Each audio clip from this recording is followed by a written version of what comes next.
मित्रों, अब यहाँ ज्यादा दिन तक आप मत ठहरो। आप जितना जल्दी हो चले उतना गोकुल की ओर चले जाओ। बोले क्यों? बोले हमें ऐसा लगता है कि कोई उत्पात होने वाला है। नंद बाबा बोलते हैं कि भैया तो जरूर बहुत सही बोल रहा है।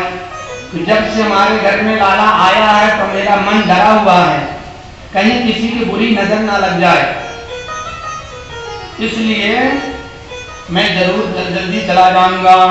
इति नंदादयो गोपा प्रोक्तास्ते सौरिणा जयो अनोभिरण्युत्तम योग्यातो चा गोकुलम।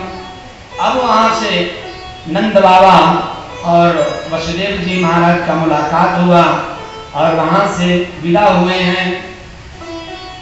राजा परीक्षित बोलते हैं कि राजन नंदा पतिवटा सौर्य नाम रसेति विचिंतयन्। वसुदेव अगर बोले हैं तो गोकुल में कोई ना कोई उत्पात होने वाला है, तो हो ना हो जरूर होगा, क्योंकि उनके वचन कभी झूठे नहीं होते हैं। उनको कुछ ना कुछ आभास हुआ होगा, इसलिए उन्होंने बोले हैं, इसलिए हमें जल्दी जाना चाहिए। और यहाँ पर कंस के महल में मंत्रणा चालू है, क्या करना चाहिए? मंत्री बोलते हैं कि मैं एक राक्षसी को बुलाता हूँ, उसको कुछ पैसा दूंगा, वो बड़ी मायावी है, कभी पुरुष का रूप धारण कर लेती है, कभी स्त्री का रूप धारण करती है। तो ऐसी एक राक्षसी है, उसको मैं बुलाता हूँ और उसको ये काम सौंप दूंगा। कंसेन प्रहिता घोरा पूतना बाल घातिनी शिशुश्चचार निघ्नन्ति पुरग्राम व्रजादिषु। अब उस पूतना को बुलाए और बुलाकर उसको सारा वृतांत बताए। पूतना बोली आप चिंता मत करो, कितना दिन हुआ? बोले 1 महीना हो गया है। बोले 1 महीना के अंदर जितने ही जन्मे हुए बालक है सबको मैं भक्षण कर जाऊंगी, उसी में आपका जो भी बालक होगा वो समाप्त हो जाएगा अपने यहाँ। अब वो स्वच्छंदचारिणी पूतना आकाश में उड़ी और उड़ करके सीधा गोकुल में पहुंच गई। जितने भी 1 महीने के अंदर बच्चे थे सबको उन्होंने रक्तपान कर लिया है, सबको भक्षण कर लिया है। और जब गोकुल में पहुंच गई तो गोकुल में पहुंचने के बाद सुंदर रूप बनाया, इतना सुंदर रूप बनाया जैसे लक्ष्मी एक नारायण से मिलने आ रही हो। वहां पे भीड़ लगी हुई है, गोप गोपिकाएं हैं, मैया यशोदा भी वहां पे विराजमान है, लेकिन सुंदर सजी धजी चमचमाती हुई पैर में पैजनियां पहने हुए और निकल पड़ी। आवाज देखने लगे सब लोग कि कौन आ रही है सुंदर। सभी ने उसको रास्ता दिया कि लगता है कि हमारे लाला से मिलने के लिए आ रही है, साक्षात लक्ष्मी हमारे बेटा से मिलने के लिए आ रही है। किसी गोपी ने कहा कि मैया इसको तो मैंने कभी अपने गोकुल में देखा नहीं। सभी आंख फाड़ फाड़ के देखने लगे, लेकिन उसका परिचय कोई जान नहीं पाया। अरे अनजान व्यक्ति अगर घर के अंदर प्रवेश करो तो उसे रोकना चाहिए कि नहीं रोकना चाहिए? रोकना चाहिए ना, पर किसी ने रोका नहीं। सबके अंदर भाव आया कि लगता है कि हमारे लाला से लक्ष्मी मिलने के लिए आई है, और सभी लोगों ने रास्ता दे दिया। भगवान को लगा कि हो सकता है कोई गोपी रोक दे इसको, क्योंकि हम गोकुल में आए हैं माखन मिश्री खाने के लिए और इसके पास माखन मिश्री है नहीं। दैत्यों के पास में, दुष्टों के पास में माखन मिश्री नहीं पान करते, नहीं खाते, वो कुछ दूसरा ही खाते पीते हैं। भगवान को लगा कोई तो रोक दो, लेकिन बोले कैसे? अगर बोल देंगे तो हमारी लीला यहीं पूरी हो जाएगी। अब वो धीरे धीरे अंदर प्रवेश किया और यशोदा मैया अपने गोद में लिए हुए थी लाला को उसके गोद में दे दिया। विबुद्धतां बालकमारिका ग्रहं चराचरात्मा सन्निमेलितेक्षणः। भगवान को जैसे अपने गोद में वो पूतना लेती है, भगवान ने उसके तरफ देखे नहीं और भगवान ने आंख बंद कर लिया। राजा परीक्षित बोलते हैं, गुरुवर भगवान क्यों आंख बंद कर लिए? क्या भगवान को कोई भय था, डर था, क्यों बंद कर दिए?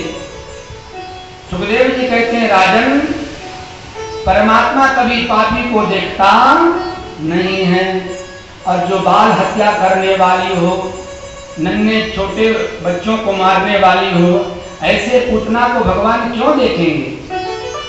भगवान ने आंख बंद कर लिया। जिससे हमें शिक्षा मिलती है कि पापी दुराचारी व्यक्ति हो उसके सामने हमें खड़ा नहीं होना चाहिए, आंख से आंख कभी मिलाना नहीं चाहिए, और ना हाँ में हाँ मिलाना चाहिए। भगवान ने आंख बंद कर लिया, मन में विचार किया क्या करूं, क्योंकि ये माँ बन करके भी आई है और अस्तर में हलाहल विष भर करके ले आई है, क्या करूं मैं तो भी 1 महीना का हुआ हूं, माँ का दूध पान करने के लिए आया हूँ, गौओं का दूध पान करने के लिए आया हूँ।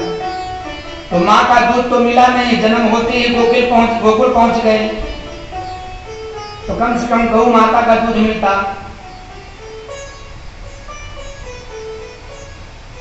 अब क्या करूं? कोई महात्मा बोलते हैं कि भगवान ने भोले बाबा को ध्यान करने लगे। भोले बाबा विष पीने का अभ्यास किसको है? किसको है? हाथ उठाइए, सबको मालूम है कि नहीं है? सबको मालूम है। भोले बाबा को विष पान करने का अभ्यास है। भगवान आंख बंद कर लिए, बोले भोले बाबा तुम ही हमारी रक्षा करना। एक महात्मा बोलते कि नहीं, इसलिए नहीं आंख बंद की भगवान को लगा कि ये माँ बन के आई है दूध पिलाने के लिए, और माँ का हत्या करना बालक के लिए सबसे बड़ा पाप है, इसलिए आंख बंद कर लेते हैं। ये कौन है हमको पता भी नहीं चलेगा, और पाप नहीं समझकर इसको मैं वध कर दूंगा। एक महात्मा बोलते हैं नहीं हमें तो ऐसा नहीं लगता है। तो क्या लगता है? बोले भगवान आंख इसलिए बंद कर लिए कि भगवान की आंखों में जादू है। भगवान कृष्ण की आंखों में क्या है? जादू है, संकर्षण कर लेते हैं वो। और कहीं आंख से आंख मिली और कहीं प्रीति हो गई, प्रेम हो गया इससे, तो फिर मारना रह जाएगा, और ये ना जाने कितने बच्चों का हत्या करेगी। इसलिए भगवान ने आंख बंद कर लिया। जिसकी जैसी भावना की भगवान के आंख बंद करने का भाव प्रकट किए हैं, लेकिन हमें तो यही लगता है कि भगवान आंख इसीलिए बंद किए हैं कि भगवान की आंख में वो जादू है कि कहीं राक्षसी डर ना जाए, और डर के कहीं भागने पाए तो फिर हम कुछ कर नहीं पाएंगे, इसलिए भगवान ने उसका उद्धार करना चाहते हैं। अब उसने गोद में लिया, लाला को हिलाया डुलाया, और डुलाने के बाद वो लेकर के बाहर निकलने लगी। बाहर निकलती है तब भी कोई रोक नहीं रहा है। भगवान बोले क्या हो गया हमारी मैया को, गोपिकाओं को क्या हो गया? अरे हमारे बाबा नंद हमारी रक्षा के लिए तुम्हें लगाए हैं, तो तुम्हारा कर्तव्य क्या है कि मैं बाहर ना जा पाऊं? लेकिन कोई रोक नहीं रहा है। लक्ष्मी आई और लक्ष्मी लेके जा रही है। ऐसा जादू कर दिया कि कोई उसको मना नहीं कर पाया। आप लोग कहीं गए होंगे जहां पे जादूगर लोग जादू दिखाते हैं,